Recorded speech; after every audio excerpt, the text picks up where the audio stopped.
Hello, and welcome to this edition of Roots Marriage Ministry Moments. I'm Dr. J.C. Matthews, and I'm here with my wife, Gina Matthews. And we want to talk to you about today a rule that has a lot of applications in different contexts, but we want to talk about this rule in the context of marriage. And that rule is called the 80-20 rule. The 80-20 rule. Now, many of you, again, may have heard about this this rule in different contexts. You hear about it in business. You even hear about it in church, where the principle is that the minority actually has the power and usually does determine the outcome of a matter. Mm-hmm. So in businesses, it's generally, they say only 20% of the people actually do the work. Mm-hmm. And then in church, from a church context, generally only 20% of the people support financially the church so that it can conduct its overall operations. So that small percentage in light of the majority is actually what determines the outcome. Now, the same thing can be said about marriage. Many marriages fail not because of a whole lot of problems. There's generally a small contingent, maybe one or two major problems that go unattended that causes the marriage to either not grow or develop, become very combative, or even result in separation or divorce. And so what we want to do today is try to share some, I would say, some insights on some things that contribute to this 80-20 perspective, where people focus in on the 20% of the problems and throw away the 80% that is actually good or healthy, and not really know that they're doing this. Mm-hmm. Have you found that to be true in the sense of when you talk to people, they come to you for counseling or you're teaching, and people are telling you what they're going through? Is that true in your case where you're talking to people? Usually when people are coming for counseling or they just need help with a situation that's going on, they are very focused on that situation. Mm-hmm. So that situation is not the whole marriage. So what you're saying as far as the 80-20 rule does apply, because they're focused on that situation. That situation is the whole matter. And so they're not really paying attention to what the rest of the marriage consists of. And that's exactly why we wanted to give this lesson, because I found the same thing to be true when speaking to men, counseling men, or they're telling me about their particular situations and why it's not going to work, so on and so forth. It's generally one issue, one or two issues that has become the issue. Mm-hmm. And like you said, it has actually defined the marriage, right, or the relationship, to the place where everything is done in light of that particular issue or perceived through that particular issue. And you have to recognize that that's a device of the devil. Yes, it is. That is something that, it's, and I'll talk about this a little bit later. One is ignorance, because the root word of ignorance is to ignore. Yeah. So you are ignoring the vast majority of the beneficial, the good, the healthy things that are taking place in your life, or even neutral things. Mm-hmm. There's, and I at the very end, we have an exercise that we want to do where you actually list some of the neutral things. Mm-hmm. Because those neutral things are not things that people break up over. Generally, they're things that people have grown to accept as part of the relationship. It's not bad, but it's not what they want it to be. Right. And so when you combine the good things that you can look at and say, these are things I'm really grateful for, I recognize are beneficial. Then there's these things that are kind of in the middle that aren't exceptional, but they're not detrimental to the marriage. And then you look at the category of things that you generally fight about or have disagreements over. You'll find that the percentage is so disproportionate of things that are either neutral or good, that we want you to reconsider, is that worth that 20, and I would say in some cases even 10% worth, separating or divorcing or taking some other action that's not healthy for your marriage. So what I want to do, I'm going to read some things, and then we're going to get into the 80-20 rule. So the issue or issues are considered irreconcilable. I'll just read it. Most people who are having difficulties in marriage or have been separated or divorced do so because of one, maybe two specific issues. I found that most of the time the issues is not due to infidelity or of physical abuse, but because some aspect of marriage that one or both partners feel are irreconcilable. Before you go on, it's important for people to know that we do not encourage people to stay in relationships where there is physical, mental abuse. We do not encourage people to stay in relationship where the partners are not faithful. We don't encourage that. So we want you to know that ahead of time while we're talking about this. This is more issues, things that are not those issues. Yeah, and that's the exact reason why we specifically mentioned those, because there are situations where that 10% or even that 5% is physical abuse, right? And you don't want or that. is infidelity. This person is a good provider, person is a good father to the children. This person is someone who is, very, embracing and that sort of thing. But this person has a problem in being faithful. And, and I mention those characteristics because, not that there are, I've met a person like that's an adulterer that is good in those areas. I was just exaggerating the point that we're saying that there are some instances where somebody has to get that 5% right for the marriage to work. That if they're continually going out and sleeping around or hitting on you and that sort of thing, but all these other things objectively seem to be in place, we're saying that we are not advocating that a person stay in that type of relationship. Exactly. So we mentioned that on and for a purpose. As a matter of fact, baby, could you read the rest of it? The issues or issues are considered irreconcilable. The issues are considered irreconcilable because they have attempted to come to an understanding concerning the matter and have found no solution to the problem. This is due to several reasons, but one that I have found to be a major reason is due to the problem or issue becoming the focus of the marriage. What I mean by this is that the problem has become so encompassing that all the other areas of the marriage that are healthy have faded to the back, while the issue at hand has clouded their vision and ability to recognize these areas. So think about it, and think about it just in anything that you focus on becomes bigger. Right. And so, that's the focus of a magnifying glass. You got something that is so small that is not perceivable by the eye, but when you focus in on it, it takes up the whole screen. Yeah.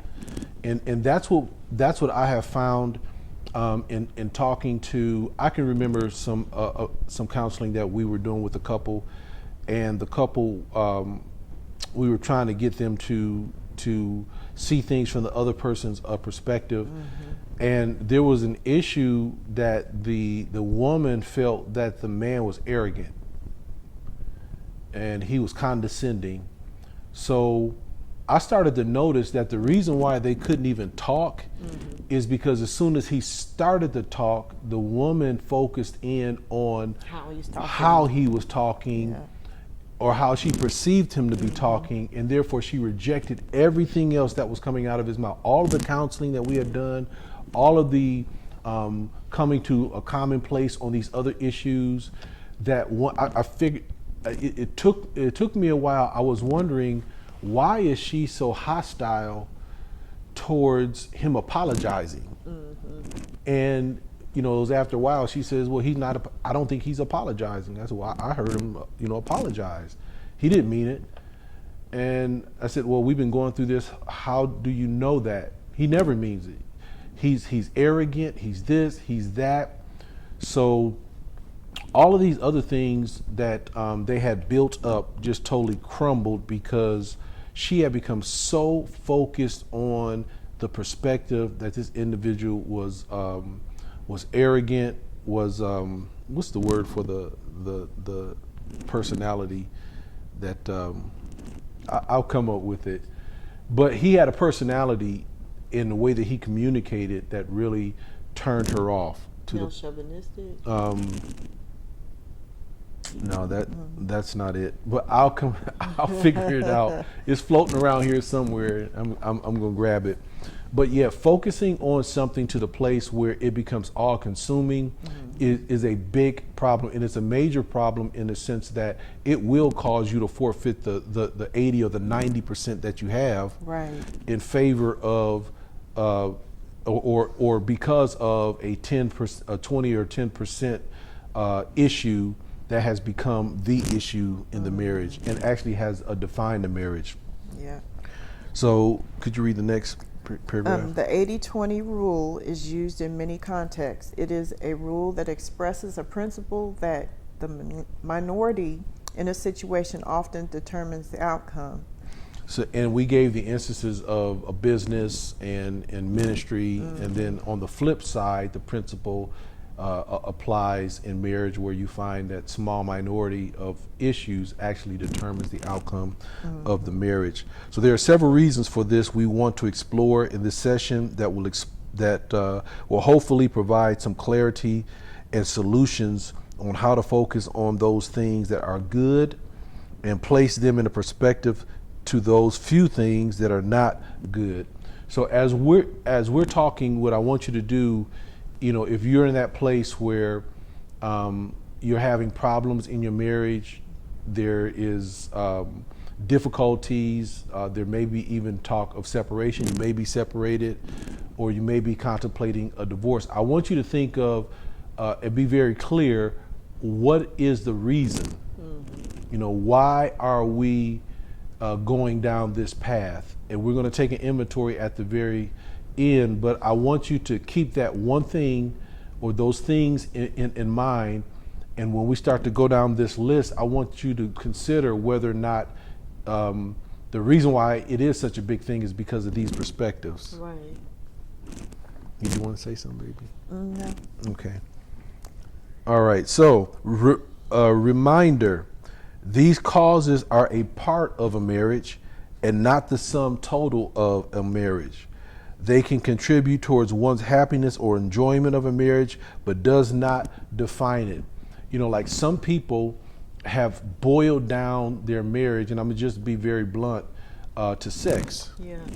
And if the other person, if they feel that their spouse is not as satisfying or whatever the situation might be, then the whole marriage is wrecked. And I've seen this, and the problem is, like I said before, in previous teachings, that there is a root to that dissatisfaction. There are experiences and things that were outside of the marriage that has caused a warped perception of what a relationship with a woman or their spouse in this case is supposed to be, and that's something that individual is going to have to be able to identify as being something that is causing an issue that is becoming the issue in the marriage. Right. And that's just one of many examples. There's many more, but again, like we asked you to do, is to think about the one or two things that is the issue or issues in your marriage as we go through this. Marriage is intended by God to be a lifelong covenant that is for better or for worse until death do you apart. Just married a couple. I've married couples over the years, and in every one of the ceremonies that I have conducted, that has been part of the covenant. Right. The confession that the couples make for better or for worse. And I want you to think about that, because this covenant was established by God for a lifetime commitment taking into consideration that you will see better and worse. and worse. Yeah.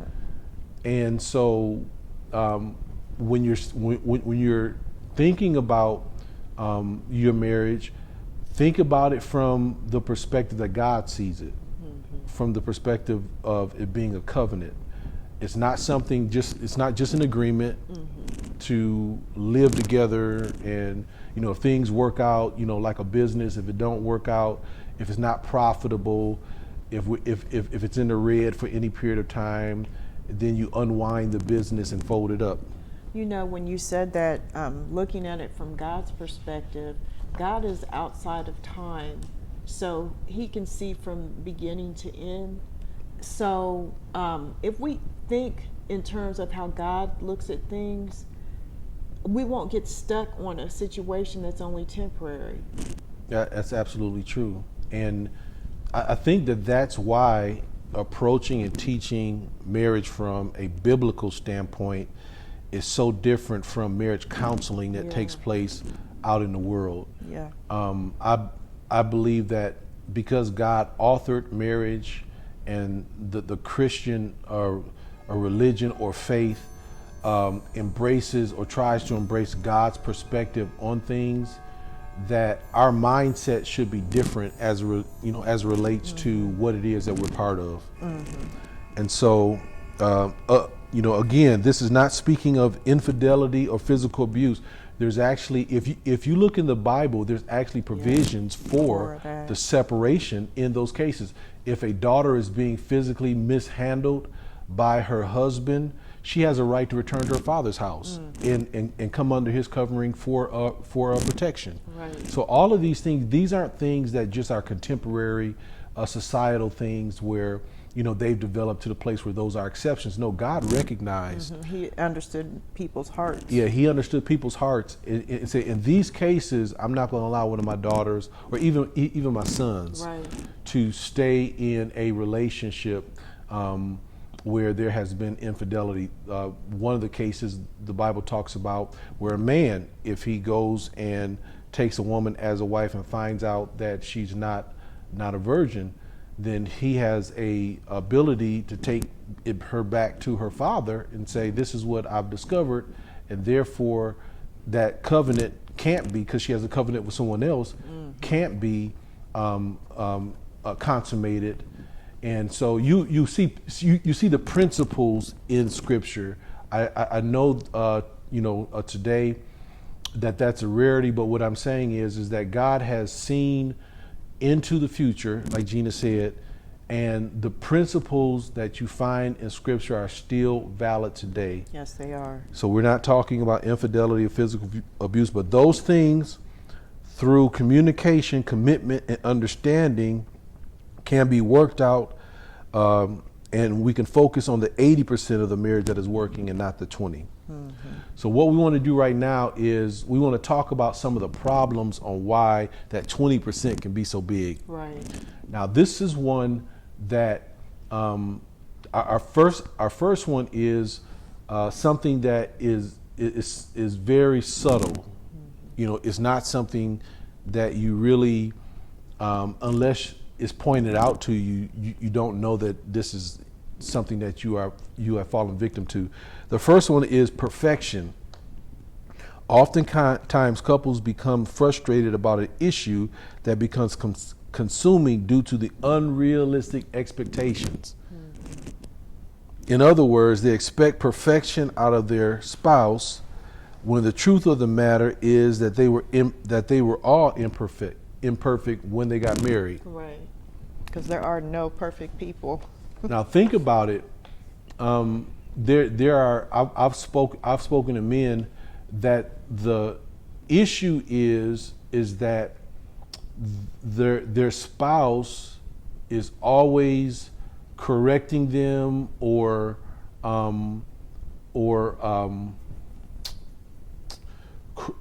correcting them, criticizing them, or challenging them in areas that just in every area.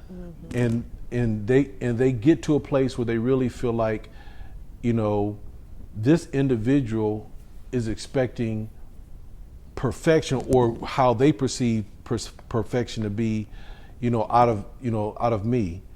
And then that person in turn thinks of the other person that they think they're perfect. And so there's a perfection problem in the sense that either one person through actions is telling the other person that they're not good enough, that there's another way, a better way to do it, and then the other person perceives that spouse as being a perfectionist. And there's a lot of other applications to that. Again, unrealistic, expectations can cause a person to dwindle in a marriage simply because that person is not perfect and can't live up to those expectations. All right, so the perfection problem. The next one is lack of change. That's kind of related. Generally, there's an issue that the person married their spouse knowing, but hope to change at some point during their marriage, and that change has not occurred. I'm going to allow you to speak on that, because the reason why I'm saying that is because Gina does a lot of counseling of women, and we've counseled couples together. And one of the surprising things that comes out of a lot of those consultation sessions, and now even when we counsel couples, we make it a point to emphasize, is there something that really that you can't put up with, or is an issue now? Before you get married. Address that thing before you get married, because this perspective that you're going to change that person exactly is going to lead to nothing but frustration. Yeah, that is something that, like you said in the first thing, unrealistic expectations. I just think that people, and counseling is very important if you're planning on getting married, so that you can hear these things before you make that commitment and come into a covenant. Because I think a lot of people just have these unrealistic expectations and think that they think that they found someone who they can change. Ooh, yeah. And that is such a big danger, to go into a relationship thinking that, oh, I like this person, but there's things that I think need to change. That's not the person for you if that's how you feel. Yeah, or that's not the time to get married. Right. You need more time to discuss, talk about, emphasize to the individual that these are things that you need to change. And if the person over that expanded period of time does not change it, then they're not. They would not have changed it when you got married. Exactly. And you're still at a place where you're able to walk away. Exactly. And you both find people who will meet those needs that that you have. Yeah. And so I used to early on in the ministry, I actually married a couple of people where we didn't have counseling, and I've repented of that. We refuse to marry anyone who will not go through counseling, because that indicates to us, if the other person is not willing to invest in starting out on the best foot forward with everything on the table, then there's something that they don't want on the table to be discussed or seen, or addressed by an objective party that can tell them, no, this is wrong. Exactly. They may have gotten to a place with that other person that they're engaged to, that they can talk over them, that they can sidestep issues, not really stay on point or address the issues. But they know in marriage counseling, they're going to be sitting before more than likely a very seasoned couple that have heard it and seen it before and been through it probably, and will be able to sniff that out and maybe even expose some other motivations that are there. So lack of change. we find that most people enter into a relationship knowing something, and that thing that they know that is an issue that doesn't change comes to define the whole marriage. Yeah. And so you need to be cautious of that. Even if you're already in marriage, if that is the issue, you need to recognize that there's going to have to be some work done, some hard work. Mm-hmm. And also, one of the things is it something you can or cannot live without? I mean, there are times and things that you have to compromise on, that you have to learn how to deal with. And that's just part of marriage. Yeah, I'm glad you brought that up, because that is so true. I have found that some of the things, and I'm going to be personal, some of the things that I wanted to change concerning my wife, God used to develop me as a husband. You know, there were some things that we struggled with at first that you know, I really felt that this has to change or it's not going to work. And but let me tell you, that 2% as opposed to the 98%, God gave me the wisdom to say, are you willing to sacrifice for this 2%, this 98% that I have provided you? And then really what he showed me was, when I took I took my perspective of what was going on and then asked God to show me what it is that I could learn from it, and through it, I started to realize that it wasn't really a problem. It was an issue of maturity.